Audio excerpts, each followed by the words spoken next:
यीशु हेबे तुम साथी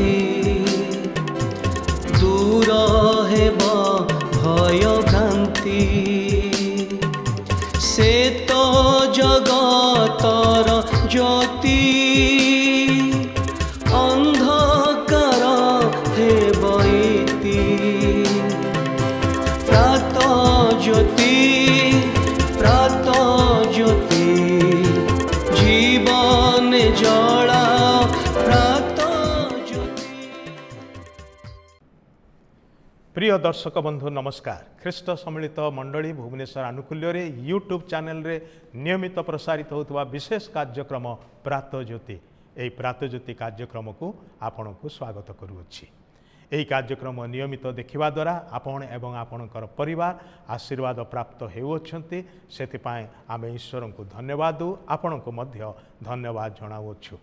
यही कार्यक्रम संपर्क में आपणकर बंधु मान को दयाकोरी जनइबा पाई भूलंतु नाही से माने मध्य जेपरि आशीर्वाद प्राप्त हेबे आम सांगे जोगाजोग करिया पाई चाहिए स्क्रीन रे जो नंबरटा देखुछंती सही नंबर रे आम सहित आज ही जोगाजोग करंतु आपणकर मतामत किंबा प्रार्थनार अनुरोध आम मान को जणांतु आमे आपणक पाई निश्चय प्रार्थना करिबा। आमने दिन मानकरे पारिवारिक बंधन बा पारिवारिक संपर्क विशेष करके इनलॉ मान को नहीं कि जो संपर्क से संपर्क विषय आलोचना करुछु। आज सही प्रसंग रे आउ टिके आगो को बढ़िबा। आम माने विशेष करके बेले बेले ए प्रकार समस्या परिवार मानकरे घटिबार देखु। इनलॉस मान मध्य बेले बेले ईर्षा मनोभाव आसी जाए किंबा प्रतिद्वंदितार मनोभाव आसी जाए कौन सी घटना रे। पवित्र बाइबल रे प्रकार गोटे घटनार उदाहरण दिया जाइछि। साउल राजा जे कि इस्राएल रो राजा थिले आउ तांकर जोई होउछंती दाऊद। दाऊद से निजर कार्य रे कृतकार्य हेले सफल हेले। इस्राएल सैन्य श्रेणी जो गलियात वीर को भय करुथिले दाऊद एकाकी ताहांको परास्त कले। फल इस्राएल रो विजय हला। 40 दिन से माने किछि करि पारु नथिले। 40 दिन उतारे ए महाविजय जेतबेले साधित हला इस्राएलीय लोक माने बड़ आनंदित हो गले एवं दाऊदंकर प्रशंसा करने को लगिले। से माने गोटे गीत बोलिले साउल से समय राजा अटंती आ से माने कहले साउल बध कले सहस्र सहस्र किंतु दाऊद बध कले अहित अहित बा 10 सहस्र 10 सहस्र लोक माने ए गीतटा बोलिले एवं दाऊदंकर प्रशंसा हला। एक कथा साउल राजा शुणिले तांको भारी कष्ट लागिला। मु राजा मो विषय से माने कहउछंती हजारे हजारे एवं से पुओ विषय कहउछंती 10,000 10,000 ताको 10 गुण अधिक देखुछंती। दाऊद जदि बा साउलंकर जोई थिले सेते बेलकु मात्र से ईर्षान्वित हेले। भाई भणी माने ईर्षा गोटे भयंकर विषय। ईर्षा आपण को जलाए एवं जाली पड़ी नष्ट कर दिए शेष में आपण जानिबा पूर्वर आउ सेतिपाई सावधान। आउ ईर्षा साधारणतः निज परिवार भितरे आरंभ होता है परिवार निजर कुटुंबीयंकर प्रति होता है। आउ जदि ताहा हुए ताहा बड़ भयानक विषय अटे। ताहा आपणकर परिवार को नष्ट करिया पाई जाउछि से विषय रे सतर्क रुहंतु। हेले दाऊदंकर लोकप्रियता को देखिकी से सही पारले नाही विरक्त हेले क्रोध कले एवं से दाऊदंकर प्राण नेबा को चेष्टा कले।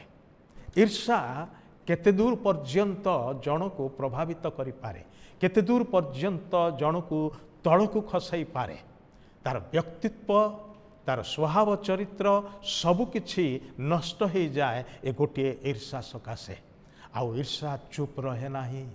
थरे गोटे मनीष जीवन भीतर को आसिले ताहा बड़ भयंकर भाव में कार्य करने को लगे। आपण को बसवा को देव ना शोवा को देव ना बसिले उठिले शोइले सब बेले से गोटे मुंड गोटे चिंता आपण मुंडरे रहिबो आपण तार विरुद्ध रे चक्रांत करी करी चलीथे केमिति कुचक्रांत सब कार्यकारी करेंगे विनाश केमती करेंगे किंतु प्रकृत में आपण आउ जनकर विनाश करने को चेष्टा करी निजे विनष्ट होउछंती एक कथा आपण जानिबा को पारि न थांती। सेथिपाई सतर्क हुवंतु।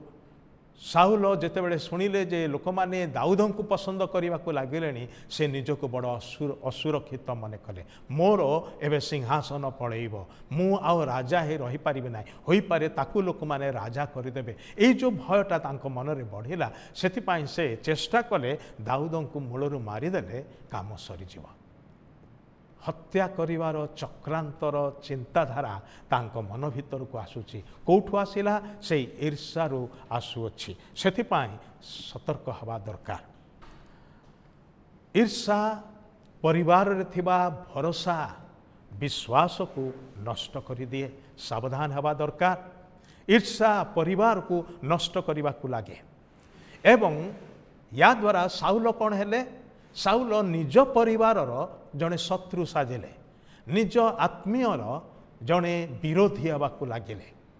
ईर्ष्या केड़े अंध कर दिए नुहे कि आम परिवार निज प्रिय लोक मानकु सेमानकु मध्य आमे भूल बुझिबा को आरंभ करू। भाई भणी माने सावधान रुहंतु अभिभावक माने दंपति माने पिला माने सावधान रुहंतु। छोट पिला जीवन रे मध्य ईर्ष्या थाए वयस्कों ठारे मध्य ईर्ष्या थाए बड़ भयंकर भाव में यह कार्य करे मन रखंतु। ईर्ष्या रूप शत्रु जदि पशि आसला आपणकर परिवार बर्बाद हवा को जाउची बोली जानतु सेथिपाई बेलहु सावधान ताहा नष्ट करने पूर्वर ईर्ष्या को प्रतिहत करंतु।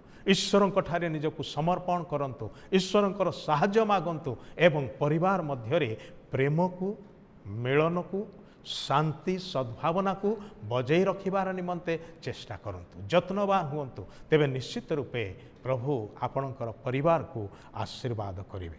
आस्तिवाचक हुंतु नकारात्मक मनोभाव पोषण करंतु नाही सकारात्मक चिंताधारा पोषण करंतु ताहा आपणकर परिवार हार्मोनी को शांत वातावरण को समन्वय को रक्षा करिवो। आ विशेष करके असुरक्षित जदि निजक अनुभव करुँच कौन कारण सकाशे ताहले से आशंका से भय को ईश्वर ठारे समर्पी दियंतु। ईश्वर ताहाको हैंडल करिवार जानती से आपण को निजर शांति देवे शक्ति देवे विजय देवे सफलता देवे आशीर्वाद करिवे आपण आपणकर परिवार निमंते आशीर्वादर कारण हेबे ताहा ही प्रभु आमानक ठारू अपेक्षा करंती। सेथिपाई परस्परर सफलता विषय रे ईर्षान्वित हवा परिवर्ते सफलता को एकत्र आनंद रे उत्सव पालन करंतु एकत्र आनंद करंतु। आपणक परिवार जड़े सदस्य सफलता पाइछंती सेथिपाई खुशी हवा दरकार। से सफलता पाइले आपणकर क्षति घटिब एमिति केबे भी भावंतु नाही कारण सेमिति किछि हवा को जाउ नाही। सेथिपाई परिवार मध्यरे जेते उत्तम विषयक सफलता आसे तेबे सेतेबेले सपरिवार आनंद करंतु एवं निश्चित कर दियंतु जे जहाँठारे भी ईर्ष्या जात होची से व्यक्ति निज अंतर रे थिबा ईर्ष्या को प्रतिहत कर दियंतु ताकू सुजोग दियंतु नाही बढ़िबार निमंते आपण को प्रभावित करी भूल बाटरे नहीं जीवा निमंते अनुमति दियंतु नाही। प्रभु आम्मान को साहाय्य करंतु सेथिरु उद्धार करंतु। आसंतु प्रार्थना करिबा।